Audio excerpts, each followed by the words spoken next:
Assalamualaikum warahmatullahi wabarakatuh. Ikhwan dan akhwat yang dirahmati Allah Subhanahu wa taala. Subhanallah, Ramadan kali ini Ramadan spesial, bermunculan imam-imam baru yang sebagian di antara mereka mungkin tidak pernah menjadi imam tarawih seumur hidup. Namun pada kesempatan kali ini mereka harus menjadi imam demi untuk menegakkan ibadah di rumah-rumah mereka karena kondisi pandemi yang ada. Maka yang jadi masalah sebagian dari mereka tidak memiliki hafalan Quran atau hafalan Qurannya sedikit, tidak banyak. Kemudian juga banyak di antara mereka yang ingin bisa mengkhatamkan Quran dalam sholat tarawih, sementara hafalan Quran yang terbatas. Apa solusi yang diberikan? Maka di antaranya syariat membolehkan seorang sholat sambil membaca dari mushaf, dan ini dipraktikkan oleh Aisyah radhiyallahu taala anha di malam bulan Ramadan.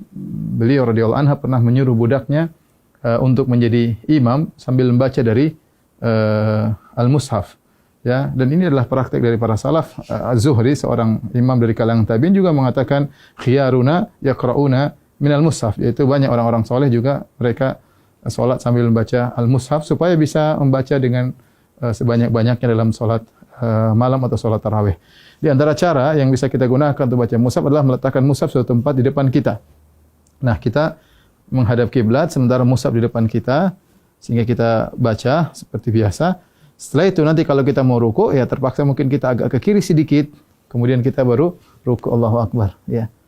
Setelah itu kemudian kita sujud, ketika kita balik berdiri kita geser lagi sedikit untuk kemudian membaca dari mushaf di depan kita. Tidak mengapa kita kemudian misalnya membuka mushaf, ini gerakan yang tidak mengapa, ya, karena gerakan yang diperlukan, ya, demi kemaslahatan salat, karena kita dituntut untuk bisa salat malam dengan lebih panjang dan lebih lama.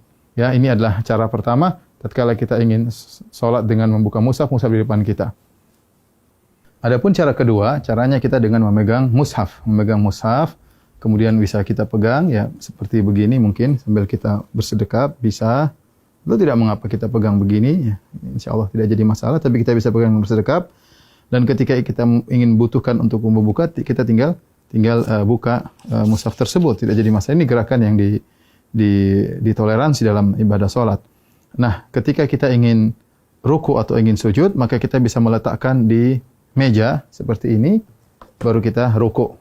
Kemudian kita ruku, kemudian kita sujud. Kalau kita ingin salat, ingin baca lagi, kita ambil lagi, kemudian kita pegang lagi. Dan ini juga cara yang mudah, dan ini tidak mengapa. Rasulullah SAW pernah salat wa huwa hamilu Umamah. Beliau pernah salat sambil menggendong cucunya Umamah bintu Abil As, yaitu putrinya Zainab, cucu Nabi SAW. Ketika Nabi SAW fa idza sajada, ya, wada'aha. Kalau Rasulullah sujud, maka Rasulullah meletakkan Umamah. Kalau Rasulullah SAW berdiri, hamilah Rasulullah SAW memegang Umamah. Ini cara kedua yang bisa kita lakukan. Adapun cara ketiga yang mungkin mudah juga adalah dengan menggunakan HP, ya. Dengan menggunakan HP, ya, kita memegang salat sambil kita megang mushaf, ya, bisa kita begini, oke saja, atau kita begini, insyaallah nggak ada masalah. Kita sambil begini kita memegang mushaf. Ketika kita ingin ruku, maka tinggal kita masukkan di kantong, baru kemudian kita ruku dan salat seperti biasa. Nanti kalau kita ingin lanjutkan, tinggal kita pegang kembali, kemudian kita baca mushaf, terserah mau setengah juz, 1 juz, sepuas kita, dan ini gerakan yang ringan juga dengan memegang mushaf. Yang perlu saya ingatkan, adapun makmum, ya, maka tidak perlu makmum memegang apa? Mushaf, ya. Ya, jadi sebagian makmum tatkala mereka salat, mereka sambil mengikuti bacaan imam dengan memegang mushaf, dan ini adalah cara yang keliru, karena makmum tidak perlu untuk memegang mushaf. Yang perlu adalah imam. Dengan demikian para ulama melarang para makmum untuk memegang mushaf karena adalah gerakan yang tidak diperlukan, dan asal hukum dalam gerakan dalam salat adalah makruh. Karena ini gerakan yang tidak diperlukan, maka mereka tidak disyariatkan untuk memegang Al-Quran. Semoga para ikhwan yang jadi imam-imam baru di tahun ini, semoga bisa menjalankan ibadah dengan sebaik-baiknya, dan bisa membimbing keluarga dalam melaksanakan, mengisi hari-hari mereka, waktu-waktu mereka di malam-malam Ramadan. Taqabbalallahu minna wa minkum. Semoga ibadah kita diterima oleh Allah Subhanahu wa taala. Assalamualaikum warahmatullahi wabarakatuh.